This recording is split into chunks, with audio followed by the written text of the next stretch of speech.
할렐루야. 하나님의 은혜와 평강이 교우들과 함께 하시기를 주님의 이름으로 축복합니다. 우리 옆 사람을 축복하고 격려하시겠습니다. 행복하십시오. 네, 성령 충만하십시오. 아멘. 저는 정말 여러분이 성령 충만하고 행복했으면 좋겠습니다. 그 축복의 인사들을 나눈 지가 많은 시간들이 갔습니다. 여러분의 삶의 자리가 반드시 그렇게 하나님 복 주심으로 말미암아 형통하고 평안케 되게 될 줄로 믿습니다. 오늘 본문을 통해서 성도가 평생 지켜야 할 일이 무엇인가에 대해서 말씀을 생각해 보려고 합니다. 세상의 사람들은 자기의 앞날을 생각하지 않고 아무렇게나 살아가는 사람은 없습니다. 무엇을 하든지 계획하고 생각하고 고민하고 그렇게 살려고 애를 씁니다. 그런데 그리스도인은, 성도는 내가 무엇을 하려고 하는지, 내가 내 생애에서 무엇을 이루고자 하는가, 그런 생각에 앞서서 또 그런 것들을 이루어 가기에 앞서서 먼저 생각할 것이 하나님이 나를 어떻게 사용하시려는가, 하나님이 내 생애를 통해서 무엇을 이루시려고 하시는가, 하나님의 뜻을 제대로 파악하고 그 뜻을 따라 살려고 힘쓰는 자가 성도인 줄로 믿습니다. 세상의 사람들과 달리 여러분의 생각들이 믿음의 자리에서 늘 머물러 있기를 주님의 이름으로 축복합니다. 성도는 자기 자신이 누구인지를 기억하고 또 하나님이 누구이신지에 대해서 기억하고 사는 사람이 성도입니다. 성도는 주님의 뜻에 따라 사는 사람이 성도입니다. 그래서 성도는 우리의 일생을 마치 나귀의 삶에 비유합니다. 주인이 주신 짐을 싣고 주님이 원하시는 곳으로 가서 주님이 원하는 그곳에 짐을 전달하는 나귀의 일생, 이것이 성도의 일생이 되어야 된다고 어느 모 신학자가 성도의 인생을 나귀의 인생에 비유를 했습니다. 사랑하는 교회 여러분, 하나님이 나에게 맡겨주신 성도의 사명이 무엇일까요? 마가복음 12장에는 포도원 주인의 이야기를 가지고 하나님이 성도에게 맡겨주신 일들과 그 일에 대한 계획들을 먼저 설명을 하고 있습니다. 포도원 주인이 자기의 포도원 지기들에게 자기의 모든 소유를 맡기고 위임을 하고 먼 길을 떠나게 됩니다. 그리고 주인이 자기의 취할 것을 취하기 위하여 포도원으로 사람들을 보낼 때에 그 사람들이 어떻게 했는지를 잘 설명을 하고 있습니다. 예수님이 이 이야기를 하실 때에 함께 듣고 있던 대제사장들과 율법학자들과 장로들의 반응을 우리가 잘 알고 있습니다. 사람은 자기가 듣고 싶은 소리만 듣기를 원합니다. 그래서 아무리 옳은 말을 해도 자기가 듣고 싶지 않은 이야기는 들리지가 않습니다. 그러나 성도는 내가 듣고 싶은 이야기를 듣기를 원하지만 그 원하는 소리가 들리지 않는 다른 소리가 하나님으로부터 들려져도 하나님의 말씀에 반응하는 그런 은혜가 있어야 될 줄로 믿습니다. 예수님은 이 이야기를 하실 때에 대제사장들과 율법학자들 그리고 장로들이 반응은 예수님을 죽이려고 더욱더 분노했다라고 기록하고 있습니다. 사랑하는 교회 여러분, 하나님이 내게 위임하신 일이 있습니다. 그것이 성도의 살아가는 평생의 삶입니다. 나는 내게 위임하신 이 주님의 말씀에 성도됨을 잊지 않고 잘 살아가고 있는지를 잘 기억해야 합니다. 그런데 성도들이 내가 누구인지 하나님이 누구인지를 잘 잊어먹게 됩니다. 이것은 왜 사람들이 자꾸 잊어먹느냐? 망각 때문에 그런 것이 아니라 원수 마귀에게 속아서 자꾸 우리는 하나님이 누구인지에 대해서 그리고 내가 누구인지에 대해서 잘 망각하고 살아가고 있습니다. 그래서 오늘 본문은 우리에게 성도가 잊지 말아야 될, 성도가 평생 지켜야 할 일에 대해서 오늘 본문은 우리에게 분명하게 말씀을 전달하고 있습니다. 먼저 시작되는 말씀에 보면 내 조상의 하나님 여호와께서 내게 주셔서 차지하게 하신 땅에서, 우리가 살아가고 있는 이 땅에서 너희가 성도가 평생에 지켜 행할 규례와 법도는 이러하니라. 1절 말씀이 성도가 평생에 지켜 행해야 할 법도와 규례를 2절부터 말씀을 기록하시면서 우리에게 명령을 하십니다. 2절에 기록되어 있는 말씀은 우상에 대한 말씀입니다. 어떤 방법이든 어떤 곳에 있든 우상을 버려야 한다는, 어떻게 버려야 되느냐 하면 2절 말씀에 보면 파멸시키고 헐고 깨뜨리고 불사르고 찍어서 멸하라. 굉장히 과격한 언어로 하나님이 말씀을 하고 있습니다. 이처럼 성도에게는 하나님 과격한 말씀으로 전달되어야 될 중요한 것이 우상을 버릴 것을 명령하고 있다는 것.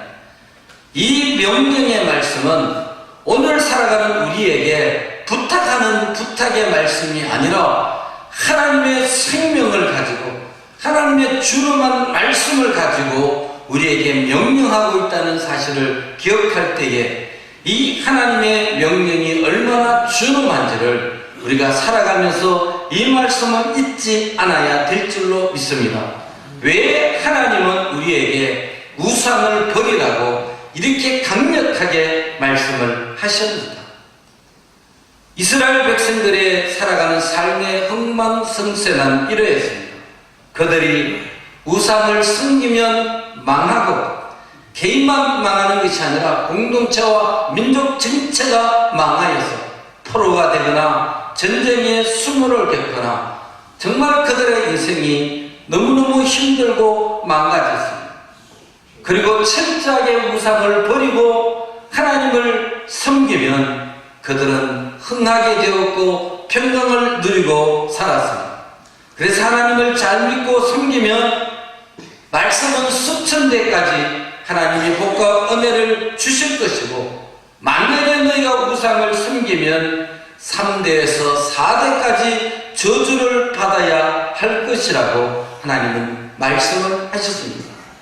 왜 하나님은 우상을 그렇게 반대하셨을까?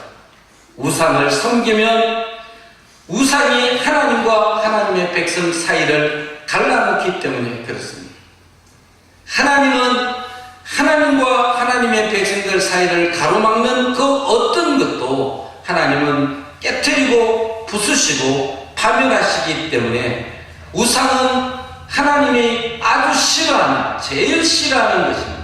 그래서 십계명 처음부터 시작되는 것이 나 외에 다른 신을 섬기지 말고 너희를 위하여 새긴 우상을 만들지 말라고 하나님이 말씀을 했습니다. 조상들이 섬겼던 우상 숭배는 우리가 잘 알고 있습니다.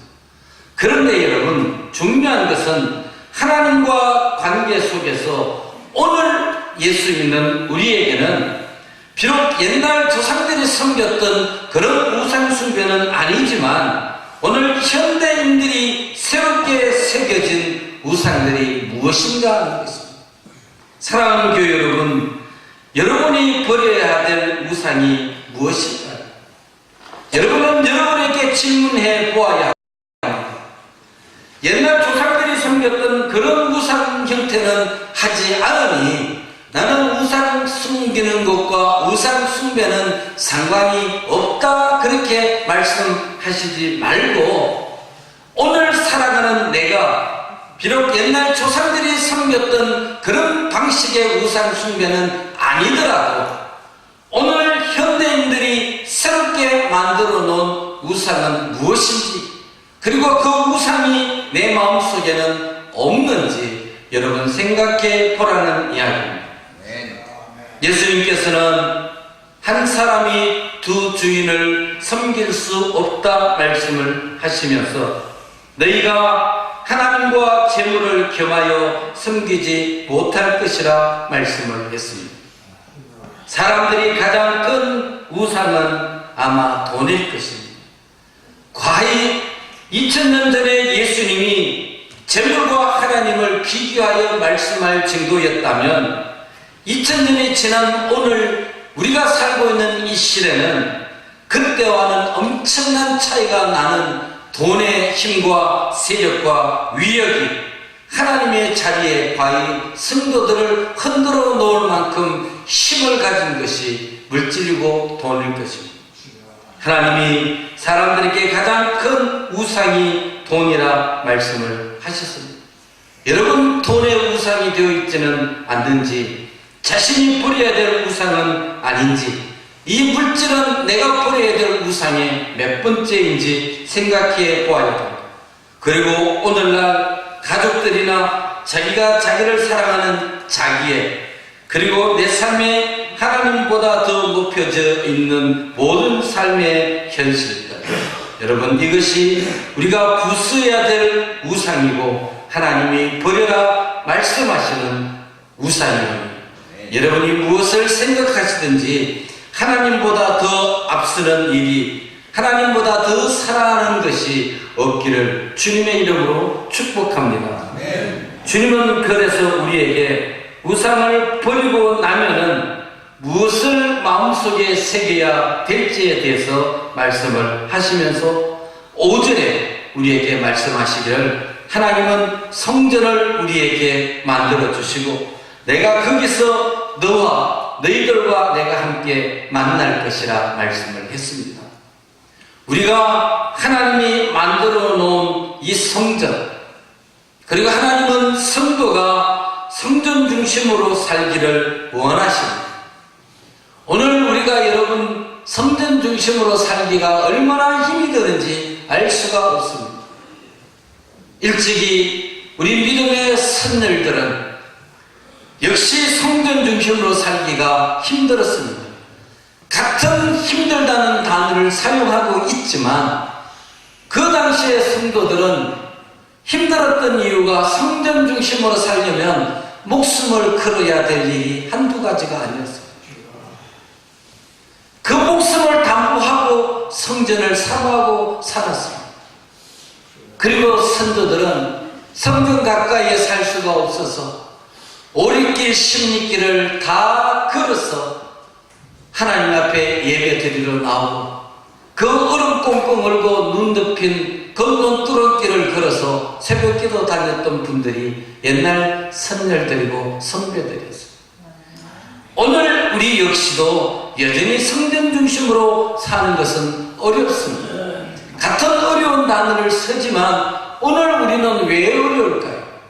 지나친 가족계, 가족이 제일 중심으로 되어 있는 오늘의 현실, 그리고 자기의 취미생활, 자기가 하고 싶은 것, 이런 것을 포기할 수가 없기 때문에 성전 중심으로 살지를 못하는 것입니다. 그래서 하나님은 이스라엘 백성들에게 성막을 지어서 옮기고 천막을 치고 거둘 때에도 언제나 그 천막을 열면은 성막이 보일 수 있도록 하나님은 그들에게 성막을 그들이 문만 열면 볼 수 있는 곳에 설치하도록 하나님이 하셨습니다. 하나님은 그리고 그곳 성전에서 함께 있겠노라 백성들에게 약속을 하셨습니다. 오늘날 우리에게는 믿음의 위기가 찾아와 있습니다. 목숨을 지키기 위한 어려운 것은 아닙니다. 신앙인이 평생 지켜야 할 일을, 하나님 앞에 찾아 나가는 일을 멀리 함으로 결국은 우리에게는 믿음의 위기가 찾아왔습니다. 사람은 하나님으로 살도록 하나님이 만들었습니다. 그리고 하나님은 돈 없는 자도 왔어, 수고하고 무거운 짐 진 자도 왔어 다 내 앞에서 쉬어라고 말씀을 하셨으나 사람들은 쉬기는 자유롭게 쉬기를 원하고 하나님 앞에 나와시는 것보다는 세상의 웰빙과 세상의 위로와 세상의 모든 것으로 채워받고 보충해서 살기를 원하였습니다. 그래서 하나님은 그들이 원하는 대로 내어버려 두심으로 오늘날 많은 사람들이 믿음의 위기가 찾아오고 있습니다. 사랑하는 교회 여러분, 하나님이 정말 살아계신다고 믿으십니까? 살아계신 하나님이 그러면 왜 내 인생에 침묵하실까? 여러분, 하나님이 나를 사랑하셔서 침묵하실까요? 아닙니다. 하나님이 내 인생에 침묵하시는 것은 첫 번째 기다려주시거나 아니면 두 번째 내어버려 두시거나 둘 중에 하나. 기다림의 기회를 얻은 사람은 빨리 돌아와야 되고 내침을 당한 자에게는 빨리 회복하고 돌아올 수 있는 회개의 집을 세워나가야 하는 것입니다. 하나님이 내 인생에 침묵하신다고요? 하나님 그러면 죽으셨습니까? 하나님 살아계십니다. 그 살아계신 하나님이 오늘 우리에게 믿음의 위기가 찾아온 그 이유는 세상의 주 5일째 때문에 그렇다, 아니면 세상의 모든 것을 듣고 이야기로만 알아서 머리가 커졌다, 그런 여러분이 알고 있는 그런 언어의 문제가 아니라 하나님은 오늘 우리에게 믿음의 위기가 온 것은 성도가 하나님의 집을 멀리하고 하나님 앞에 나오는 것을 열심을 내지 않는 그 이유로 인하여 믿음에 타락했다고 그렇게 말하고 있습니다.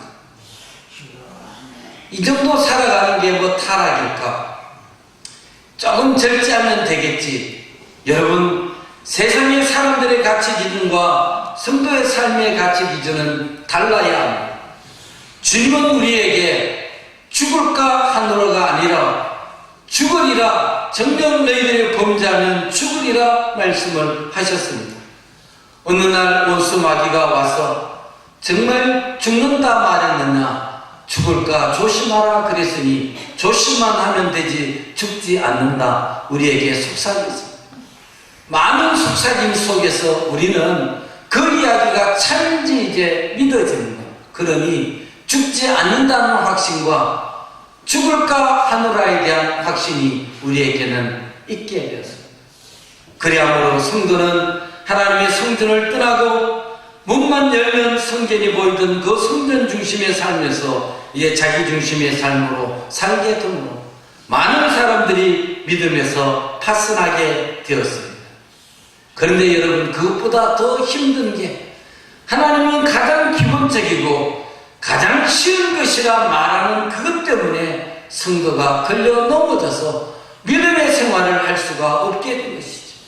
6절 말씀해 보시면 너희의 번제와 너희의 제물과 너희의 11조와 너희의 손의 거제와 너희의 서원제와 낚은 예물과 너희 소와 양과 처음 난 것들을 너희는 그리로 가져다가 드리라. 여러분, 성도가 평생 지켜야 할 일은 하나님 앞에 나올 때에 예물을 가지고 나오라는 이야기입니다. 그냥 예수 믿으라고만 해도 믿을까 말까 한데 하나님보다 더 중요한 물질이 이제 하나님 앞에 나올 때에 가지고 나오라는 이야기입니다. 여러분, 얼마나 힘이 들겠습니까? 주님은 우리에게 세상에서 가장 쉬운 게 물질 가지고 나오는 것이라 늘 말씀하시면서 물질을 부담스러워하지 말라.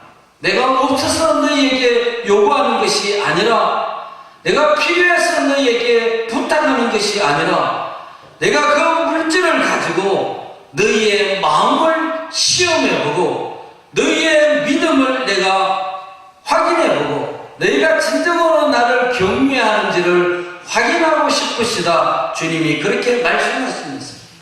엄도 내 것이요 금도 내 것이라. 너희가 필요할 때에 내가 반드시 너희가 차지하고 소유하고 살도록 해주시겠다고 성경 말씀 전체에 그렇게 기록을 해 놓았는데, 오늘날 세상의 사람들은 성령 중심으로 살지 못하는 것 가운데에 환경을 이야기하지만 실질적으로 예수님이 말씀하셨던 물질이 우리의 신앙의 우상 중의 우상이 되어버렸습니다. 그래서 주님 앞에 나올 때에 가지고 나와야 될 예물이 부담이 됩니다. 흔히 사람들은 내가 드린 헌금을 가지고 교회가 사업을 하고 있으니 그것으로 인하여 내가 헌금한 것만으로도 하나님을 돕는 일이라 그렇게 생각을 하고 살아가는 세상에 많은 사람들이 있습니다. 그러나 사랑하는 교회 여러분, 하나님이 무엇이 필요해서 우리에게 드리라는 것이 아닙니다. 하나님이 지으신 모든 것은 하나님의 소유입니다. 그래서 여러분, 하나님이 물질을 드리라 한 것, 여러분은 이 말씀에 대해서 어떻게 생각하십니까?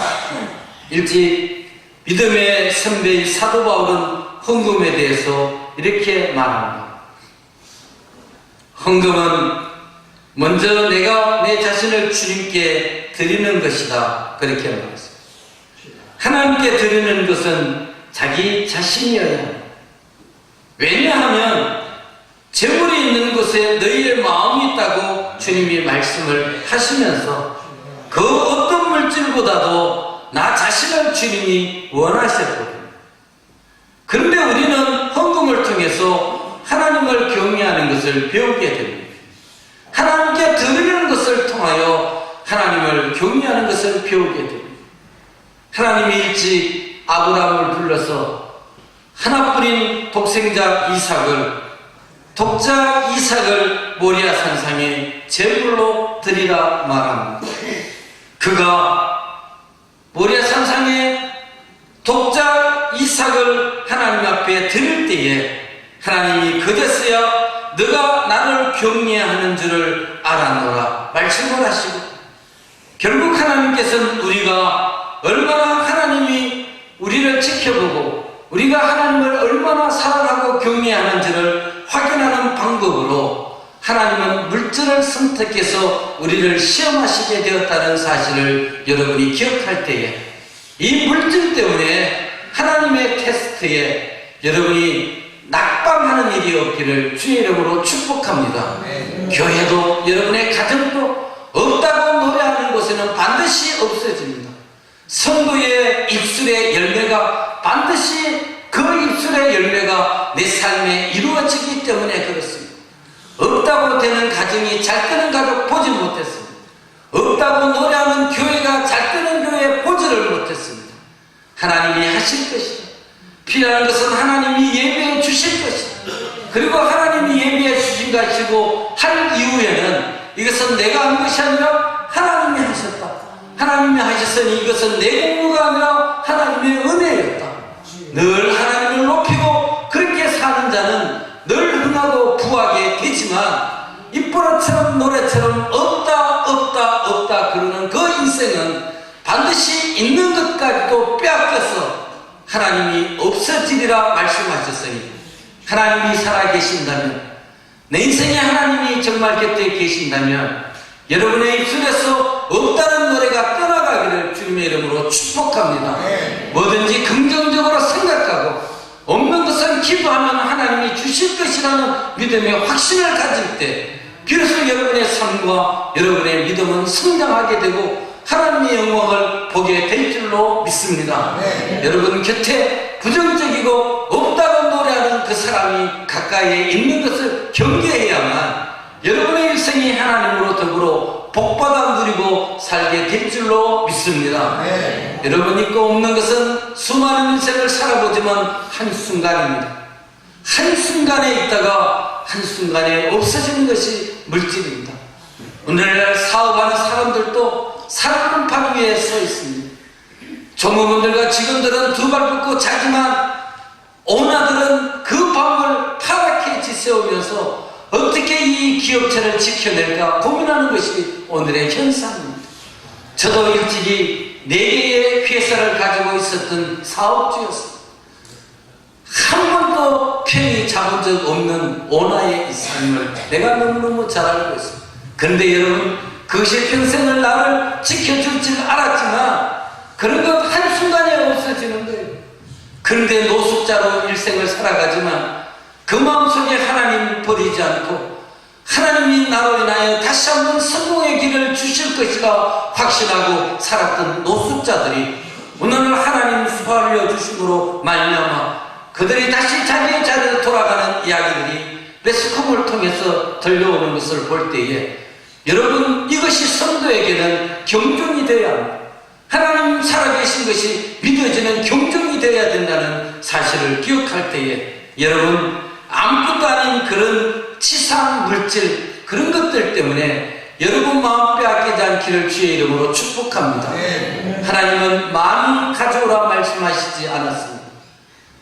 두렵던 하나님 앞에 드렸던, 우리 돈으로 계산하면은 200원 정도 되는 돈 드렸던 과부가 수십만 원 드렸던 세리와 그들이 드렸던 물질보다 더 크다고 주님이 말씀하시는 것을 우리가 기억할 것입니다. 여러분, 형편, 하나님이 주신 만큼 하나님 앞에 드리는 겁니다. 하나님이 주신 것 하나님께로 돌려드리면 하나님은 그것 받으시고 우리의 간증을 그대로 하나님이 하나님의 나라의 감동을 주셔서 우리의 인생이 더 풍요롭고 더 행복하게 살아가게 해 주실 줄로 믿습니다. 말씀을 마무리 짓습니다. 하나님의 은혜를 잊지 않고 살아가라고 7절은 말하고 있습니다. 성도가 여호와 앞에서 먹고 마시고 수고한 모든 것 너희의 손으로 수고한 모든 일에 복 주시는 하나님, 그 하나님을 즐거워하며 살아가. 여러분, 즐거워해야 될 것 많습니다. 그러나 하나님의 은혜를 잊지 않고 하나님으로 즐거워하며 감사하며 살아가는 하나님의 자녀 되시기를 주님의 이름으로 축복합니다. 살아가는 생은 고라는 말이 있습니다. 생고라는 말이죠. 이 세상의 모든 사람에게는 문제와 염려와 근심이 있다는 이야기입니다. 그래서 사람들이 불평도 불만도 말하는 것입니다. 그러나 여러분, 불평과 불만을 말하는 것은 노력하지 않아도 되는 일입니다.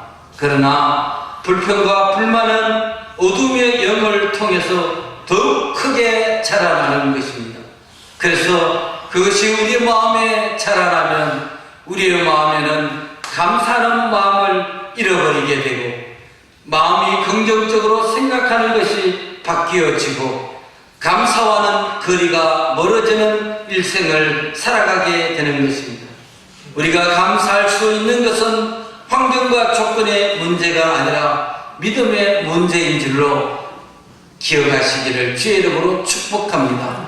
여러분, 환경과 조건이 문제가 되어서 감사할 수 없다면 환경 좋은 사람이 늘 감사의 주인공 되어야 되지 않겠습니까?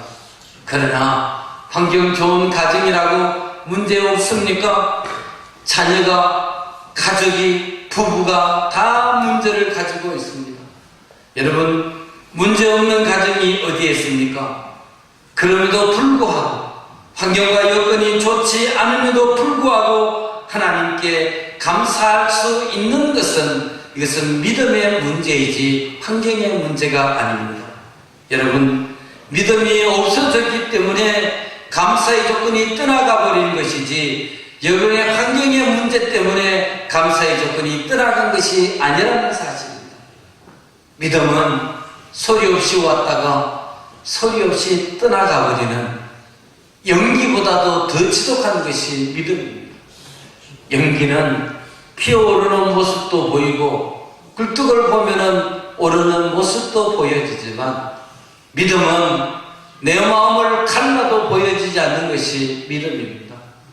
어느 날 하나님의 사랑으로 소리 없이 내게 왔어. 내가 하나님의 사랑에 감격하여 눈물을 흘리고 드리고 드려도 더 드릴 것이 없어서 드리고 드려도 여기에 전제된 것은 내 물질입니다. 그런데 신앙의 고백은 드리고 드려도 더 드릴 것이 없어서 이 몸 드린다는 것이, 몸을 드리는 것이 제일 마지막에 선택입니다. 여러분, 우리가 일찍이 좋은 것을 선택했습니다. 몸 들여, 시간 들여, 내 정성 들여 하나님을 섬겼는데 이제는 그 아무것도 아닌 내 몸도 드렸는데 아무것도 아닌 물질 때문에 그 마무리를 짓지 못하는 우리의 인생이 얼마나 슬픈 인생입니까? 여러분, 환경이 어려워졌다고요? 조건이 어려워졌다고요? 시대가 악해졌다고요? 아닙니다. 믿음에 문제가 생겼다는 사실을 여러분 부인하지 않아야 합니다. 믿음에 문제가 생기지 않으면 이런 것은 아무것도 아닙니다. 한순간 지나가는 것입니다. 그러나 믿음에 문제가 생겼음에도 불구하고 소리 없이 떠나가버린 그 믿음이 내게 간다고 인사라도 했으면 내가 확인이라도 할 수 있는데, 여러분, 믿음은 소리 없이 왔다 소리 없이 가버립니다. 그런데 우리는 마치 그 믿음이 내 마음에 무슨 말뚝 박힌 것처럼 한번 믿은 그것 때문에 영원히 주님 오시는 그날까지 나는 괜찮으리라, 나는 괜찮으리라. 여러분, 성경은 나는 괜찮다 그런 기록이 젖어 있습니다. 먼저 믿은 너희가 택함을 받지 못할까 조심하라. 그리고 하나님의 나라는 둘이 있다가 하나가 들려가는, 그리고 열 중에 9은 다 떠나가고 하나밖에 없는, 하나님의 나라는 자꾸만 조금만 좁혀지는 우리에게 힘들고 어려운 상황을 우리에게 주고 있습니다. 그러나 세상이 무너지고 세상이 멸망되는 그 순간에도 하나님의 구원받았던 백성들은 언제나 성경에 기록되어 있습니다. 여러분, 시대가 악해지고 세상의 소리가 더 높아지는 현실이지만, 그럼에도 하나님은 엘리야가 아무도 없어서 통곡하는 그 그리 시내가에서 마지막 남은 선지자 7,000명을 하나님이 남겨두었다고, 그들에게 남은 성도 7,000이 있다는 사실을 말씀하셨던 하나님입니다. 여러분이 마음의 문을 닫고 영의 눈을 닫아 뒤돌아보니 보이는 것이 없으나, 여전히 영의 눈을 가지고 돌아보면 엘리야가 보았던 하늘의 조각구름, 그 조각구름이 보여지고 자기를 내어샀던 아람 군대보다 더 많은 천군 천사를 보게 되듯이, 여러분과 함께 기도하는 하나님의 뜻을 살피고 하나님이 살아계신 것을 믿고 살아가는 신앙인의 삶에는 이 영적 하나님의 권능이 보여질 줄로 믿습니다. 그러나 눈 감고 마음 감고 세상에 어두워져 있는, 그래서 자기의 소견대로 살아가는 사람, 그런 사람에게는 하나님의 자리가 없어졌습니다. 마지막 8절에 보면 너희가 이전에는 너희 마음대로 살아갔지만 이곳에서는 그렇게 하지 마라. 너희의 소견대로 하지 말라고 주님이 말씀을 하셨습니다. 사랑하는 교회 여러분, 예수님께서는 하나님의 뜻을 행하려고 이 땅에 오셔서 우리가 이 세상에 살아갈 수 있도록 우리의 모든 죄를 십자가에 못 박아 돌아가시면서 우리에게 잊지 말아야 될, 우리가 이 세상에 존재하는 이유를 하나님의 뜻을 이루기 위하여 살아가는 하나님의 영광이요 찬송이라 그랬습니다. 하나님의 뜻을 이루기 위해서는 우리의 살아가는 성도의 삶의 목적이 하나가 되어야 합니다. 내 뜻을 이루는 것이 아니라 하나님의 뜻을 이루어야 합니다. 그래야 하나님의 놀라운 역사와 하나님의 살아계신 것을 경험하게 되는 것입니다. 내 뜻을 버리고 하나님의 뜻에 순종하며 살아가는 교우들이 되시기를 주님의 이름으로 축복합니다. 그렇게 살기 위해서는 내가 하나님의 자리에 있으면 안 됩니다. 내가 하나님 노릇해도 안 됩니다. 나는 하나님의 종입니다. 나는 하나님의 뜻대로 살아가는 하나님의 성도여야 합니다. 내가 하나님의 행세하고 내가 하나님의 놀이를 하고 내가 하나님처럼 되어져서 내 마음대로 하고자 할 때에 하나님은 오늘 8절에서 이렇게 말합니다. 지난 날은 너희의 원하는 대로 너희의 마음대로 살았지만 이곳에서는 그렇게 하지 말아라. 성도가 잊지 말고 평생에 지켜야 될 하나님의 계획, 이곳에서는 너희대로 너희의 마음대로 하지 말아라. 사랑하는 교회 여러분, 이 말씀을 가지고 한 주간 믿음으로 살아 하나님을 기쁘시게 해드리는 성도들이 되시기를 주님의 이름으로 축복합니다.